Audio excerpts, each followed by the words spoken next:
अपनी मांगे लेकर आएंगे, अपनी मांगे लेकर आएंगे। जिंदाबाद जिंदाबाद। बार सोचता हूँ कि हमारे बाद जो पीढ़ी है ये जब रिटायर होकर आएगी तो पहले तो खर्चा करते होंगे 1 लाख 1.5 लाख जो सैलरी मिलेगी, किसी को और ज़्यादा भी मिलेगी अधिकारियों को। लेकिन जिस दिन वो रिटायर होकर घर आएंगे उनको क्या मिलेगा, अगले महीना की खर्चा कहाँ से होगा। तो मैं इस बात को लेकर चिंतित रहता हूँ और मुझे लगता है कि अगर इस लड़ाई को नहीं लड़ा गया तो उनको भूखे भी मरना पड़ सकता है और भीख भी मांगनी पड़ सकती है। आदमी जो ग्रुप सी का कर्मचारी है, ग्रुप डी तो है ही नहीं है, तो ग्रुप सी के कर्मचारी की भी ये लड़ाई लगभग 80 लाख की है, और जो ग्रुप बी में है उनकी ये लड़ाई 1.25 करोड़ के करीब की है, जो ग्रुप ए में है उनकी ये लड़ाई 2 करोड़ रुपए की है। तो 2 करोड़ रुपए के लिए आप 2 दिन एक दिन खर्च नहीं कर सकते। इतनी छोटी मोटी लड़ाई नहीं है।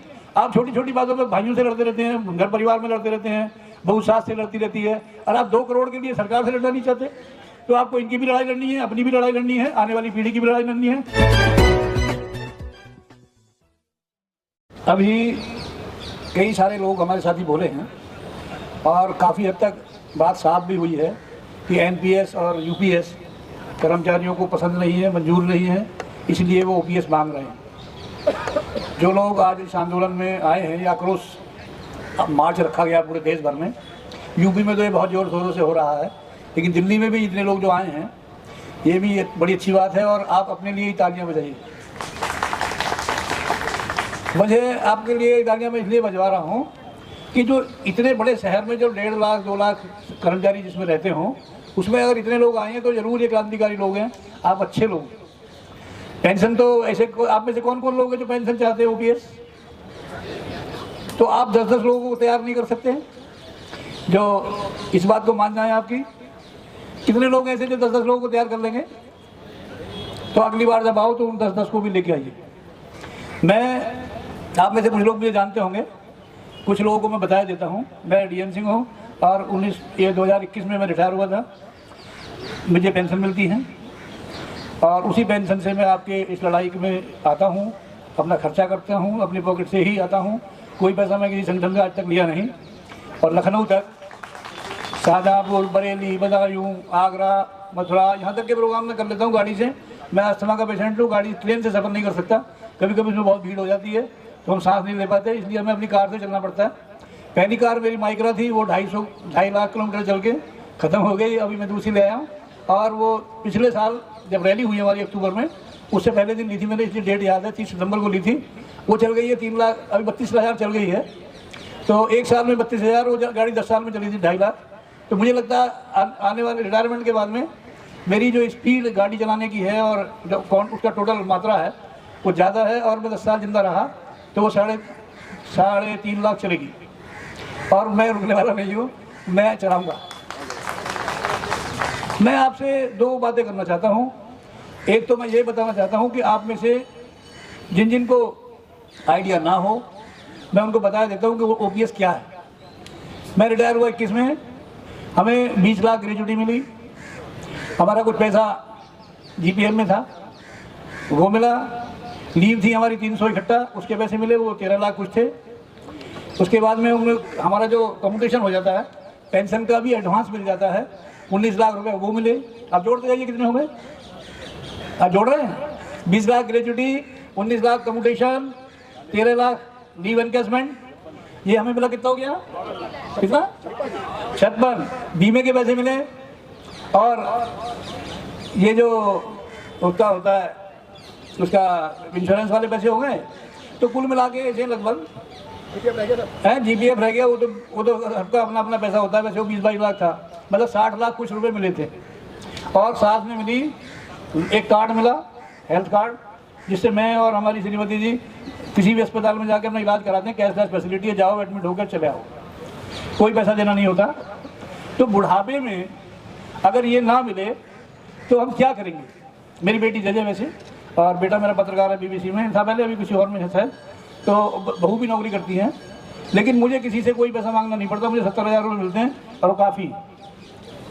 अभी हमारा जो घर परिवार में जो बच्चे हैं उनको मैं खिलौने भी दिलाता रहता हूँ, तो वो भी दादाजी दादाजी करके बड़े खुश रहते हैं।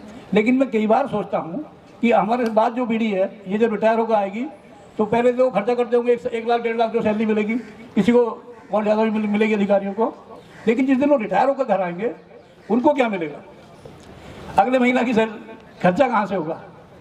तो मैं इस बात को लेकर चिंतित रहता हूँ और मुझे लगता है कि अगर इस लड़ाई को नहीं लड़ा गया तो उनको भूखे भी मरना पड़ सकता है और भीख भी मांगनी पड़ सकती है। हमें ये बर्दाश्त नहीं है, इसलिए हम आपकी लड़ाई लड़ रहे हैं। हमें कुछ नहीं मिलेगा इससे, हमें तो मिल रहा है। हम आपकी लड़ाई इसलिए लड़ रहे हैं कि आप हमारे छोटे भाई हैं, जो बहन जी बैठी हमारी बहनें, ये हमारी छोटी बहनें हैं। आप लोगों को ये दिन देखने ना पड़े, इसके लिए हम लड़ रहे हैं। हम किसी पर एहसान नहीं कर रहे, आप हमारे छोटे हैं, आपके लिए लड़ना हमारा फर्ज है। लेकिन मैं आपसे एक सवाल भी करना चाहता हूँ कि ये फर्ज आप लोगों को खुद के लिए भी तो है। आप लोगों को अगर आप गुणा भाग करें, जो लोगों हमने पैसे कैलकुलेट किया था इसको, एक आदमी जो ग्रुप सी का कर्मचारी है, ग्रुप डी तो है ही नहीं अब, तो ग्रुप सी के कर्मचारी की भी ये लड़ाई लगभग 80 लाख की है। और जो ग्रुप बी में है उनकी ये लड़ाई 1.25 करोड़ के करीब की है। जो ग्रुप ए में है उनकी ये लड़ाई 2 करोड़ रुपए की है। तो 2 करोड़ रुपए के लिए आप 2 दिन एक दिन खर्च नहीं कर सकते। इतनी छोटी मोटी लड़ाई नहीं है। आप छोटी छोटी बातों पर भाइयों से लड़ते रहते हैं, घर परिवार में लड़ते रहते हैं, बहू सास से लड़ती रहती है, और आप 2 करोड़ के लिए सरकार से लड़ना नहीं चाहते। ये बड़ा सवाल है। 23 में हमने एक मार्च किया था NMOPS ने, national movement for old pension scheme ने। वो चंपारण से शुरू हुआ था और महाराष्ट्र तक गया था, मतलब इधर होते हुए यूपी आया, बिहार पूरा घूमे, फिर यूपी आए, यूपी से उत्तराखंड, उत्तराखंड से होते मध्य प्रदेश, फिर महाराष्ट्र, और दिल्ली में वो खत्म हुआ। लगभग वो 18,000 किलोमीटर चला गया था। उसमें मैं काफ़ी दूर तक था, लगभग आगे से कुछ ज़्यादा। और इतनी गर्मी थी उस साल कि पूरा मतलब भयंकर टेम्परेचर था, 50 कभी 48 ऐसा टेम्परेचर था। पूरा जून का महीना था। लेकिन उस गर्मी में जैसे हम लोगों ने मेहनत की, जब बंधु जी थे, हम सब लोग लगे रहे इसमें, उसका परिणाम जानते क्या हुआ? दिल्ली में 1 अक्टूबर को जब रैली हुई तो उसी का परिणाम था कि 10 लाख लोगों ने भाग लिया और सरकार हिल गई। सरकार ने जब एक जो कह रही थी सरकार 2005 से लेके कि NPS बहुत बढ़िया है, NPS तो बड़ी लाभकारी योजना है, NPS को जो खिलाफ कर रहे हैं वो जो झूठ बेकार है कर्मचारियों को, अब मोदी जी कह रहे हैं कि UPS नहीं है, इसको रद्द कर रहे हैं। ऐसे ही इन्होंने कृषि कानूनों को भी किया। कृषि कानून बहुत बढ़िया है, किसानों के बहुत भले के हैं, और बात को कहने लगे हमारी गलती हो गई, माफ़ करें, हम इसे खत्म कराएं। तो ये जो आपको ये NPS गया है, ये national movement for old pension scheme की मेहनत का नतीजा है। और ये झूठ बोल रहे हैं कि UPS बढ़िया है। ये UPS के खिलाफ भी लड़ेंगे तो इसको भी ये कल को कहेंगे ये भी घटिया है, और फिर कौन सा बढ़िया है? OPS। आपको यही चाहिए ना? तो आप इनको इतना दबाव बनाओ, अब तो बहुत ज़्यादा है। शुरू में जब हम इसमें, मैं पहले भी था, जब ये लागू हुई तब भी लोग, हमें अधिकारी कहते थे, अरे यार आपको सिंह साहब आप तो कहते ही रहते हैं, सिर्फ सरकार का विरोधी हैं आप, बहुत बढ़िया योजना है ये, इस पैसे कर्मचारी के काटेंगे, बीमा कंपनियों में, उसमें इंडस्ट्री में लगाएंगे, बहुत सारा मुनाफा कमाएंगे, और उसमें से जो प्रॉफिट आएगा उससे न जाने कितना पैसा मिल जाए, ऐसी बातें करते थे। लेकिन हमने देखा किसी कर्मचारी को 900 रुपया, किसी कर्मचारी को 3,000 रुपया, किसी के ऐसे बहुत सारे केस हैं। अगर किसी आदमी ने 15-20 साल करके नौकरी, जैसे मिलिट्री में होता अक्सर, वो अगर आ जाएंगे, हाँ टाइम की समस्या है, 10 मिनट को हम रिक्वेस्ट कर लेंगे। अच्छा, अभी बस 15 मिनट का आप ही के लिए कर रहे हैं यार बात, 5 मिनट में हम अभी बंद कर रहे हैं।